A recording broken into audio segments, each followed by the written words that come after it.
Sir இன்னும் அந்த கூட்டணி உறுதியாகாமே இருக்கு. இந்த 3 பேர் இது அதாவது சசிகலா, நீங்க, டிடிவி தினகரன் 3 பேர் இன்னும் வந்துட்டு ஒண்ணு சேரல அப்படின்ற மாதிரி சொல்றாங்க. அது எப்போ ஒண்ணு சேருவீங்க? ஏன்னா இந்த தேர்தல்ல அதுதான் பெரிய பேசு பொருளா இருக்கும்னு தான் சொல்றாங்க. அதுக்கான வாய்ப்பு இருக்குமா? உங்களுடைய ஆசை நிறைவேறும்.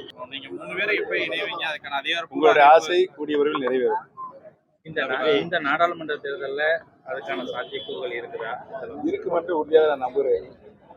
இல்ல இப்ப நீங்க சார் போட்டியிட்டால் எத்தனை தொகுதிகள்ல போட்டியிட இல்ல அதிமுக போட்டியிடக்கூடிய எல்லா தொகுதியும் எதிர்த்து வேட்பாளர்களை நிறுத்துங்களா? அதாவது எடப்பாடி போட்டியிட அவங்க வேட்பாளர்கள் போட்டியிடக்கூடிய எல்லா பொறுமையா இருங்க, பொறுமையா இருங்க. உங்களை சொல்லிட்டு எல்லா நடவடிக்கையும் ஈடுபடும். சார் இல்ல இப்போ கூட்டணி சம்பந்தமா ஏதோ பேச்சுவார்த்தை பேசிட்டே இருக்கேன்.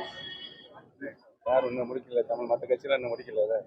பார்த்துட்டு உறுதி செய்வோம். பெரும்பாலும் எல்லா கட்சிகளுமே பாஜக தவிர்த்துட்டாங்கன்னு சொல்றாங்க. உங்களை எடப்பாடி கூட அவங்களை தவிர்த்துட்டாங்க. எங்களை பொறுத்தவரை பாரதிய ஜனதா முழுமையாக ஆதரிக்கிறோம்.